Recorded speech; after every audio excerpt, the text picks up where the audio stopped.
الرحمن الرحيم الحمد لله رب العالمين وأصلي وأسلم على رسول العالمين نبينا محمد وعلى آله وصحبه أجمعين أما بعد فإن أصدق الحديث كلام الله وخير الهدي هدي محمد صلى الله عليه وسلم وشر الأمور محدثاتها وكل محدثة بدعة وكل بدعة ضلالة وكل ضلالة في النار أعاذني الله وإياكم وجميع المسلمين من النار ثم أما بعد أحييكم بتحية الإسلام وبتحية أهل دار السلام ألا وهي السلام عليكم ورحمة الله وبركاته إن شاء الله الله جل وعلا كم يدعو ነገር እንዲሁም ደግሞ ለተወደደ ለሆነ ጉዳይ ማለት ነው ኢንሻአላህ ለኸይር ነገር አላህ ሰበብ ያድርገንና ለዚህ አይነት ማህበር እንድንጣድ ያደረገን እና ኢንሻአላህ ርዕሱን እንዳወቃችሁት ሁላችሁም አላሁ ጀለ ወዐላ የት ነው በሚል ርዕስ ይሆናል ኢንሻአላህ ሁላችንም ጆሮአችንን ጣል አድርገን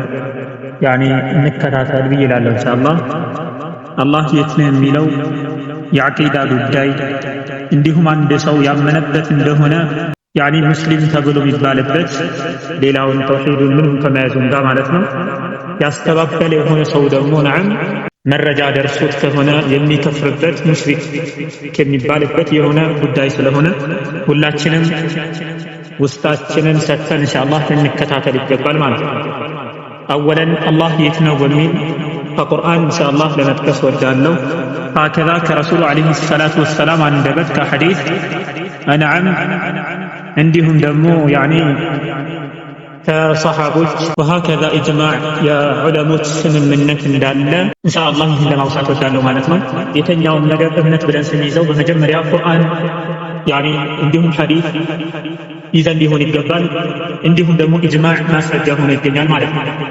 طيب አላህ የት ነው ለሚለው አላሁ ጀለ ወዐላ ከዐርሹ በላይ ከፍጡሮች በአጠቃላይ ተለይቶ ነው ያለው።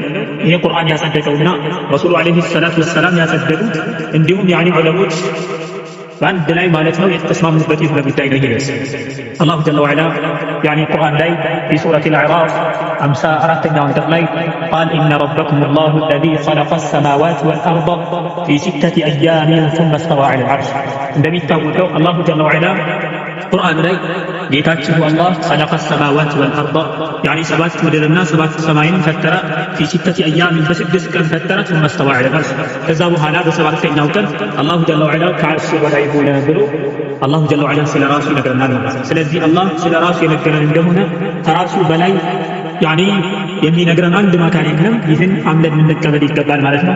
ኢስተዋ የሚለው ምናልባት ብዙ አይነት ማዕናዎችን ይዞ ይመጣል። አከዛ ደግሞ ሰለፎች የተረገሙት ዐላ ወርተፈዐ ከዐርሽ በላይ ከፍ አለ ብለው ሰለፎች ተርጉመውታል እና አቡ ዐሊ መስል ማለት ነው።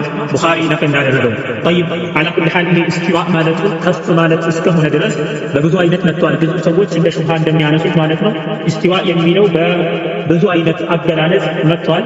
በመጀመሪያ እኛ ኢስቲዋኡን ከማን ነው የምንረዳው ቢባል ከሰለፎች ከቀደምት ደጋጎች ነውና ቀደምቶች ያሉት ዐላ ወርተፈዐ ብለው በተለይም ቁርአን ላይ በአራት አይነት ሆኖ መጥቷል ይላሉ። ይሄ ኢስቲዋ ይባላል።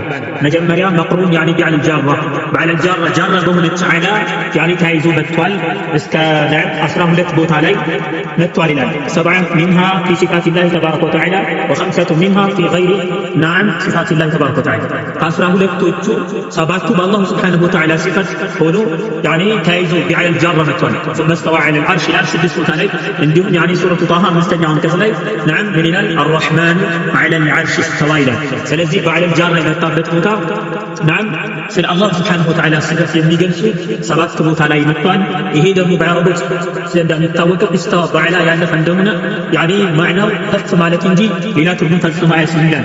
እንደሚታወቀው በአላህ ሱብሓነሁ ወተዓላ ሲፋቶች የመጡት በሱረቱ አልአዕራፍ ቅድም እንደጠቀስኩት إن ربكم الله الذي خلق السماوات والأرض في 6 أيام ثم استوى على العرش ጌታችሁ አላህ ሱብሓነሁ ወተዓላ ሰባት ሰማያትና ሰባት ምድርን ፈጠረ ከዛ በኋላ ثم استوى على العرش ከዐርሹ በላይ ከፍ አለ ብሎ አላሁ ጀለ ወዐላ ይናገራል ማለት ነው። ሱረቱ አልአዕራፍ 54ኛው አንቀጽ ላይ አከዛ በሁለተኛ ሱረቱ ዩኑስ ላይ 51ኛው አንቀጽ إن ربكم الله الذي خلق السماوات والأرض في 6 أيام ثم استوى على العرش يدبر الأمر ما من شفيع إلا من بعد إذنه ذلكم الله ربكم فاعبدوه أفلا تذكرون إلى الله جل وعلا ጌታችን ብሎ ማለት ያለው አላህ خلق السماوات والأرض ሰባት ምድርና ሰባት يعني ሰማያትን የፈጠረ የሆነ في 6 أيام በስድስት ቀን ፈጥሮ ثم استوى على العرش ከዛ በኋላ ከስድስት ቀን በኋላ አላሁ ስብሓነሁ ወተዓላ ከዓርሹ በላይ ከፍ አለ ይላል።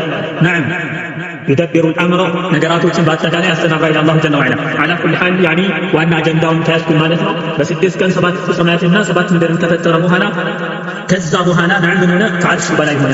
ከዛ የሚለው ثم يعني ተርቲብን የምጠቁመው يعني عند اللغة ማለት ነው። ነዓም ይሄን ደግሞ ሌላ ነገር يعني ተረግሞ ምን ያስፈልገናል? ማስረጃ ያስፈልገናል። لذا يعني ሰለፎች የተረገሙት እነ ኢብኑ ጀሪር الطبري ኢንሻአላህ يعني ጠቅሳለሁ ማለት ነው። ኋላ ላይ በሰባተኛው ቀን አላሁ ጀለ ወዐላ ከዓርሹ በላይ መሆኑን يعني ሰለፎች አጥተዋል ማለት ነው። هكذا سورة الرعد ላይ ማለት ነው ሁለተኛው አንቀጽ አላሁ ጀለ ወዐላ قال الله الذي رفع السماوات بغير عمد ترونها ثم استوى على العرش وسخر الشمس والقمر كل يجري لأجل مسمى يدبر الأمر يفصل الآيات لعلكم بلقاء ربكم توقنون. الله جل وعلا سورة الرعد ላይ ምን አለ? አላህ ብሎ ማለት ያኒ ሰባት ሰማያትን ያኒ ከፍ ያደረገ ያለ ምሰሶ ያኒ የምታዩት የሆነ ምሰሶ ሳይኖር ያኒ እንደሚታወቀው ሰባት ሰማያት ሰማይ ሰማይ አንድ ምሰሶ ነው ማለት ነው። ነዓም ثم استوى على العرش ከዛ በኋላ አላሁ ጀለ ወዐላ ከዓርሹ በላይ ከፍ አለ ይላል። ነዓም እንደሚታወቀው አላህ ያኒ ሰባት ሰማያትና ሰባት ምድርን ከፈጠረ በኋላ ከዓርሹ በላይ መሆኑን ነግሮናል ማለት ነው። أيضا يعني قال في سورة طه عند قوله تبارك وتعالى الرحمن على العرش استوى. رحمن الله جل وعلا كعرش بلاي كف على ይላል። ይሄ እንደሚታወቀው ረሕማን ሲባል የአላሁ ስብሓነሁ ወተዓላ ስም ነው።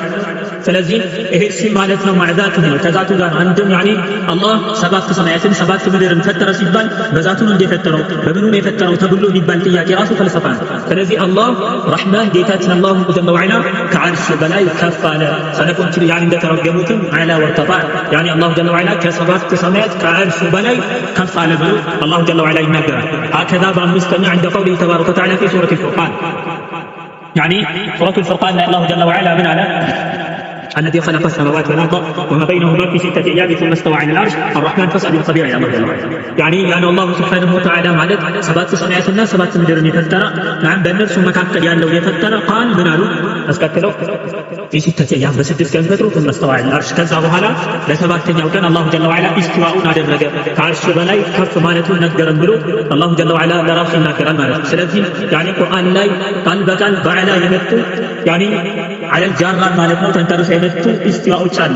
ስድስተኛው في سورة نعم ሐጅ ላይ عند قوله الله الذي خلق السماوات والأرض وما بينهما في 6 أيام ثم استوى على العرش ما لكم من دونه من ولي ولا شفيع أفلا تتفكرون. الله جل وعلا من الله الذي خلق السماوات والأرض يعني الله ብሎ ማለት ሰባት ሰማያትና ሰባት ምድርን የፈጠረ وما بينهما በእነሱ መካከል ያለውን የፈጠረ في 6 أيام በስድስት ቀን يعني ثم استوى على العرش ከዛ በኋላ ከዓርሹ በላይ ከፍ አለ ብሎ አላሁ ጀለ ወዐላ ይናገራል ማለት ነው። ስለዚህ يعني አላህ ሰባት ሰማያትና ሰባት ምድርን ከፈጠረ በኋላ ከዓርሹ በላይ መሆኑን ነግሮናል። በመጨረሻም ሳቢዓን ማለት ነው በዐል ጃር ላይ መጥቶ يعني في سورة الحديد يعني في قوله تبارك وتعالى والذي خلق السماوات والأرض في 6 أيام ثم استوى على العرش يعلم ما يلج في الأرض وما يخرج منها وما ينزل من السماء وما يعرج فيها وهو معكم أينما كنتم والله بما تعملون بصير. الله جل وعلا سورة الحديد አራተኛ አንቀጽ ላይ ምን አለ? ያ አላህ ብሎ ማለት خلق السماوات والأرض يعني ሰባት ሰማያትና ሰባት ምድርን የፈጠረ የሆነ في 6 أيام በስድስት ቀን የፈጠረ የሆነ نعم قال ثم استوى على العرش ከዛ በኋላ ከዓርሹ በላይ ከፍ አለ ብሎ አላሁ ጀለ ወዐላ ይናገራል። እዚህ አሁን የጠቀስኳቸው ሰባት ቦታ ላይ አላሁ ጀለ ወዐላ ኢስቲዋኡን በዐላ አያይዞ ይናገራል ማለት ነው። እነዚህ ሰባት ቦታዎች እንደሚታወቀው ያኒ በሰባት ሱራዎች ሰባት አንቀጾች خمسة منها مكية ናቸው واثنتان منها مدنيتان على وتيرة واحدة በአንድ ስቴት ነው የመጡት يعني ሁለቱ መደኒ ሲሆኑ የመዲና አንቀጾች ሲሆኑ እንዲሁም نعم ሱራዎች ማለት ነው ምዕራፎች ሲሆኑ አምስቱ ደግሞ መክያ ናቸው። እዚህ ቦታ ላይ አላሁ ጀለ ወዐላ መክያ ላይ በወረዱ መደኒያ ላይ በወረዱ نعم ምዕራፎች አላሁ ጀለ ወዐላ ቃል በቃል ከዓርሽ በላይ መሆኑን የተናገረ አንድ ቦታ ላይ አላሁ ጀለ ወዐላ ከዓርሽ በላይ ባይሆን ኖሮ አንድ ቦታ ላይ ቀይሮ ምን ይለን ነበር? نعم ይሄ ኢስቲዋኡ ከዓርሽ በላይ መሆኑ يعني ትክክል አይደለም ሌላ ነገር ቀይሮ ያመጣልን ነበር ማለት ነው። طيب ስለዚህ በተለይ እንደው አስራፍ يعني في سورة طه ላይ ለው እጅጉኑ በጣም يعني አላህ ከዓርሽ በላይ መሆኑ ምንም ድርድር እንደሌለበት ነው ያመለከተው። يعني الرحمن على العرش استوى ሲል يعني مبتدا አድርጎ نعم على العرش جازم ነው እንዲሁም يعني استوى فعل ነው نعم